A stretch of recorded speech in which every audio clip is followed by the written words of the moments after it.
What we have here is a driver side lower position alternator self-tensioner bar. Well, not self-tensioning, but you turn the bolt and it tensions the bolt. So it's a tensioner bar set up with a slider block. Gone are the days of prying on your alternator with a pry bar, a 2x4, or a piece of pipe. You know, any type of lever action with any type of lever, whether it's metal or wood. Usually it's metal. Those days are over, because I thought of something that to it I never thought of. Starting with the FJ25 and its generator into FJ40 and its generator, and about 1962-63 the Siamese F was updated to an alternator as big as a soccer ball, 27020-610, morphed into a 640, and well, then they got compact, like this little guy here. This little guy is a 50 amp unit, and it's probably about the size of a grapefruit. So things have evolved. That's an NOS 3F carb non-USA alternator. So the application information here starts at FJ25 all the way up to 12 of 74, Siamese F, F1.5, driver side lower location. Now in the USA, just to give you a little historical perspective, the alternator was moved to the passenger side upper location on a left-hand drive USA spec to make way for the smog pump. They put it there. That's only a USA, Canada thing, and a few other, I don't know, islands and stuff that had emissions. But for the rest of the world, which was about 95% of it, the alternator remained in the driver's side lower position on the 2F. My FJ43L-KC, FJ43L-KC Columbia spec has the alternator in that position. So Europe, Japan spec, South Africa spec, Saudi spec, everywhere but basically the United States. South America spec, Columbia spec, like a 1973 FJ55 LG non-USA spec, like where we got the holiday jingle going on with that little guy there. So back focus. It's the holidays. I'm getting holiday short timers. So the slider bar itself, let me presenting the Rising Sun Mechanical Skunk Works driver side lower location alternator slider bar. Stainless steel, high nickel alloy content. Sorry, tongue twister. It's stainless, but it's not polished. Polishing is passe. Land Cruisers don't get polished alternator bars. I think I found that out earlier in life. I have a guinea pig here. The only trick is how to stand it up and show you guys. I thought long and hard about how I was going to do this, and I haven't come up with a solution. So we're just going to lean it against the cabinet here. Today's music is Ginger Tail doing the Mandalorian cover. I think we got a good focus there. Okay, so it's pretty simple. For those of you who are not aware, the bar, sliding bar, goes behind the alternator tab and consists of, I'm going to try to keep my hands out of the way without dropping everything in process. Oh, there we go. But this cat here, non-USA special fastener. It's nice and plated all pretty. Toyota's famous earthquake washer for extra tension. And that goes on here. And goes through the slider bar. Then it threads into the alternator. tab from the back side. I hope this hand thread's in. It's better. NOS unit. Come on, baby, hand thread. Nice, tight JIS threads, of course. Okay, so you'll notice that there's a hole in the slider block. Simply put, that there's no threads in there. Look how the slider goes down with the threads. That's kind of funny. It's sliding on its own. It's not supposed to.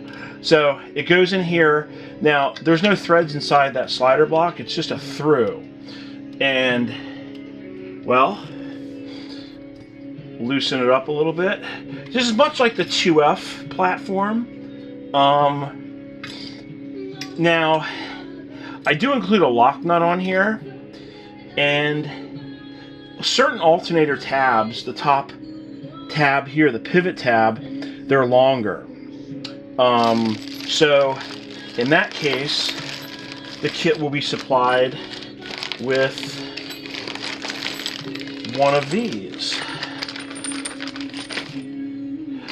A 8mm by 1.25 bolt that's a little bit longer than the special fastener.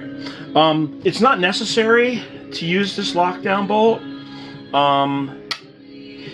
It's a good idea. Now, also, the thickness of the earthquake washer plays a factor in this. If you leave that out, then you get the thread. And I like this fastener. I think it's a JIS Mark 8. So it's tough. It's got a wide washer on it already. Like I said, different alternators. This is definitely a one-size-fits-all product. That's why I'm going to include a few variety fasteners that you may not use. That way, you know, everyone gets to install it on their first try, or at least the second try, like me. Now, since we removed the earthquake washer, see the threadage we got there, and that's where the lockdown bolt comes into play. I like the idea of using the lockdown bolt. Seems to be the way to go. Now, you'll notice, you're probably wondering, well, what is this doing? Where does it go? Well, you'll see the hole here. I think I'm going to get a bolt as a pointer. This hole here goes to the water pump, and there's a collar. The factory water pump, the factory alternator bar, the straight bar, that doesn't have the Skunkworks tensioner feature, has a collar. And if you recall, that bolt, you know, goes to the water pump there like that. So this will be more of an angle, and it will indeed be, you know, down in that position. Generally, the alternator will pivot approximately there, and the alternator, because this is a straight tab, so it's going to lean a little bit towards the block, and you know, you got freedom of movement there, and that's about where it'll go. It's designed to be used with a stock drive belt, and with that, this is the longest adjustment bolt that Toyota offers, with the exception of my custom and indeed concept visionary slider bar. The rest of the fasteners are 100% Toyota genuine parts, non-USA sourced and made in Japan, not in Kentucky at some mill.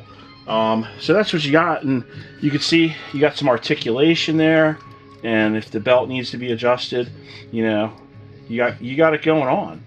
So this will be mounted to the water pump, and once this is all in, you tighten your belt, and as you watch as I tighten, this has got to be loose, but watch as I loosen the bolt, then the bar can slide away, and you got the adjustment feature there. So pretty proud. I think this is a game changer. I hope everyone got a chance to see what was going on without my big hands in there, but sometimes certain things have to happen a certain way. But yeah, that's it. And you know, you get the freedom of full motion there. So, without further ado, this will be on the online parts store today. The kit contents are pretty much similar to tensioner kit number 2, which is like for the 2F alternator on the driver's side, passenger side upper position that you guys are familiar with, and then the bar is just added to it, but there are some unique fastener features. So this will be a standalone kit. It'll include the proprietary adjuster bar feature, and then the carriage bolt, slider block, the fender flange nut, and then the special non-USA fastener. And oh, there is one. These are never scripted. Ha! I will simply say this. I'm fully stocked. I got 50 kits made. Well, not made. They're laying on the table here. But they're available now. No wait, no shipping delays. So, I'd like to simply thank everyone for their support. I'd like to thank at Green Bean, Mark Algazi at 65, short wheelbase 45, and Todd at Blast Services. All three of those guys gave me valuable input, especially at Green Bean Mark. He volunteered to install my product with no other facts or photos or anything except, well, my instructions and my word it would work. And, well, it proved to be about 1 inch too long, so we had to do a field modification. Well, not a field modification. I had to reorder the second batch shorter. So, yeah, I'm doing some key tags now. This is an example. 7355 non-USA spec, so holiday jingle with a butterfly key. Someone's stocking stuffer. I got Super Hilux's key tag. So I'm going to be housing sort of knickknacks like that. Also, some of you may recognize this. I have a license plate press in the basement, but these are coming back. I made one for Super Hilux. There'll be 2 years here. Let's just say 87 FJ62L or FJ62R or just FJ62, but a 2-year denomination note. The Japanese insignia, and they're going to be available in white. Green.